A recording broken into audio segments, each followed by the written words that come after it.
Let's talk about and then predict Texas at Texas A&M. What's up, kinfolk? It's RJ Young. I am not on a step mill. If you have not subscribed to the channel, please consider subscribing. We're on a journey to 119,000 subscribers. It would be very cool if you were one of the 119,000 to get us there. Now, I want to talk about the return of my favorite rivalry for which I have no part. I like Texas A&M versus Texas more than I like Ohio State, Michigan, more than I like USC, Notre Dame, more than I like Catholics versus convicts, more than I like the Iron Bowl. I love this rivalry because they hate each other, and I don't like them that much neither, but they hate each other, and the hate is palpable. It's palpable. And you know what is even more palpable than it would be in Oklahoma, Texas, because y'all got to go to church tomorrow, y'all got to go to work tomorrow, and y'all got to do Thanksgiving together. I love this so much. Man, you going to get these blue blood, orange blooded folks up against these farmers with these pitchforks, and it's going to be some moving and some shaking. Oh my God. I'm so happy about this. Look here. I could live in this. You know what I'm saying? Like you know, I'm out here thinking, Okay. So, Texas has played much better football of late than A&M. So Texas would need to probably play the same kind of football they've been playing. Meanwhile, A&M probably needs to find the form that it had before it started taking these L's, right? So Texas A&M gave up the booty to Notre Dame. Then we got to see Texas A&M figure out LSU. Felt like that was going to be a good thing for A&M. And A&M forgot how to play football against a bad Auburn football team. Took that into 4 overtimes.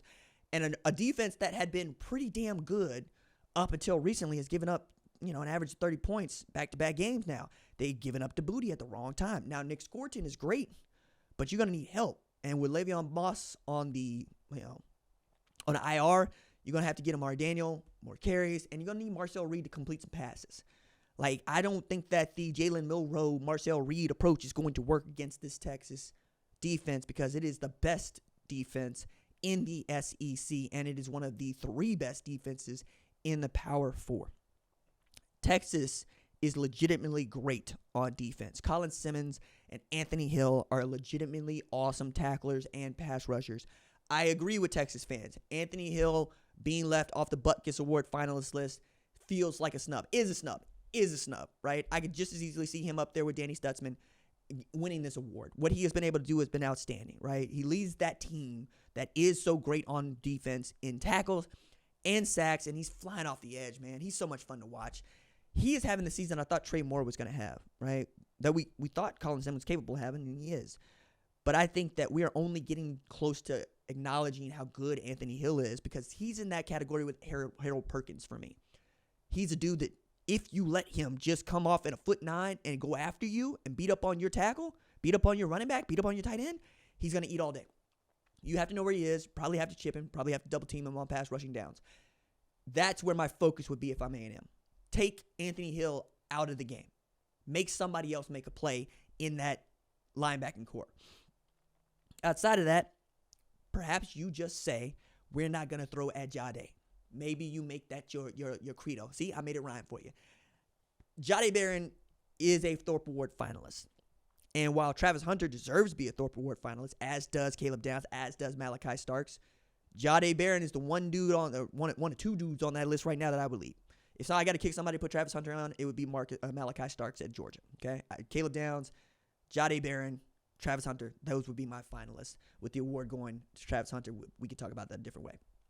What Jade's been able to do from the cornerback position is pretty outstanding. The 4 interceptions, doesn't matter to me how he got them. It's that he got his hands on the ball 4 times. He's making tackles from that spot. And his come up has really solidified what was a decent Texas defense into an outstanding Texas defense. Like, you can draw a straight line between his development and Texas secondary being really, really great. A&M doesn't have the wide receivers that can stretch Texas that way. They're going to have to run the football. They're going to have to run the football with the quarterback, have to run the football with the running backs.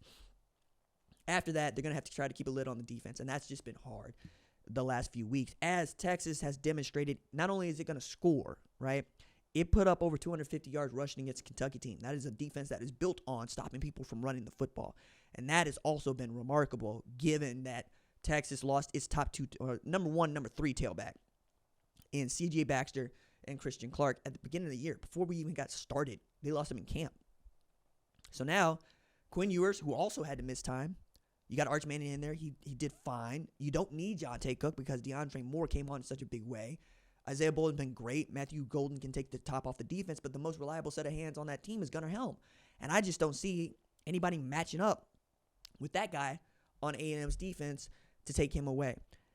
That should terrify you if you're an A&M fan. It's one of the reasons why I think that Texas is salivating over this, because one of the things that people do not take into account because they haven't been this close to it, and I acknowledge this, me being in Oklahoma, I got a front row seat to this. So while A&M bolted 2011 to the SEC and committed to never playing this rivalry again, they didn't do that well up until they got Manziel. And then it became the Manziel show. He won the Heisman Trophy. They beat Oklahoma in the Cotton Bowl. And they purported themselves like an SEC team. And they got the benefit of being an SEC team, while Texas was in the doldrums. We talk about Charlie Strong era. We talk about Tom Herman era. We talking about a time for Texas that was not fun. And I was having fun at their expense. They're in the Big 12, and Oklahoma was doing just fine. But A&M got to keep looking at Texas going, see, y'all don't matter. Not only do you not produce a Heisman winner, you don't play in New Year's Six games that people watch. And the one game that you won against Georgia in the Sugar Bowl, they didn't even want to be there.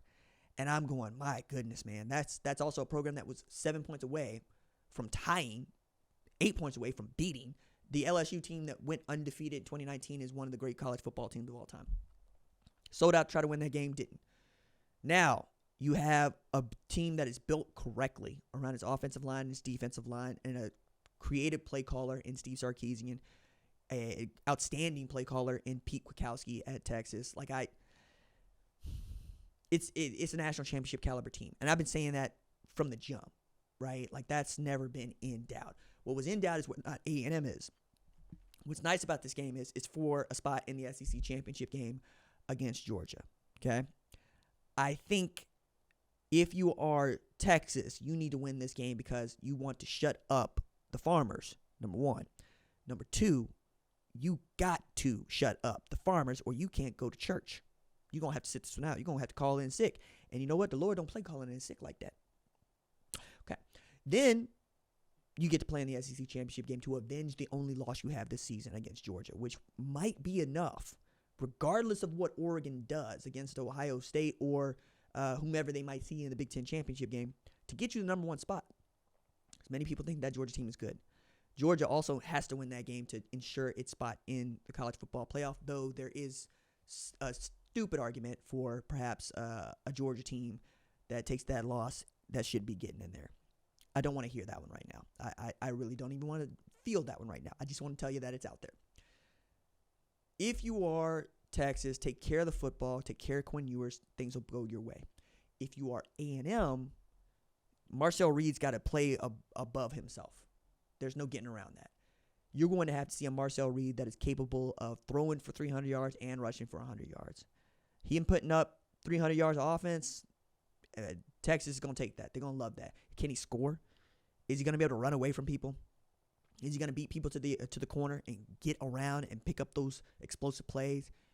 And is he going to find some guys downfield that he hasn't, in recent weeks? Because the other thing to take into account is Texas made the move to its backup quarterback because it could. A&M made the move to its backup quarterback because it had to.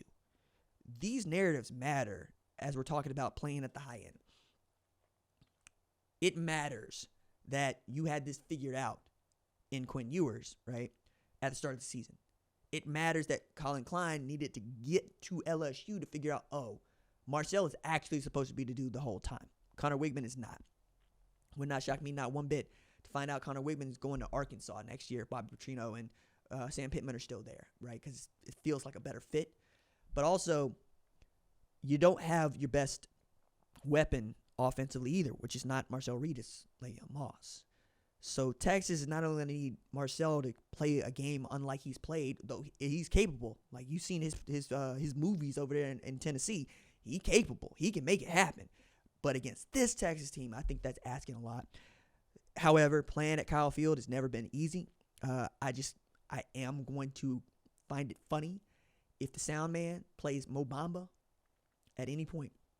Because if Texas is up ahead and they play Mo Bamba because A&M offense happened to score, you know that we are going to troll the hell out of you. All right. The last thing I'll say on that one is, hey, A&M, if y'all win, don't tear down the goalpost. I wasn't pleased that Oklahoma tore down the goalpost in the win against Alabama. Don't tear down the goalpost. It's a bad look. I don't particularly enjoy you, but I do want you to have some respect for yourself when we talking about tearing down these goalposts. Act like you've been there. Act like you're going to play in the SEC championship game if you win. But I don't think you're going to. I think it's going to be Texas winning this game. And we're going to go 34-10, right? Go 34-10. Texas runs through Kyle Field, turns that Aggie Yell into a holler for help, and we move on to conference championship weekend.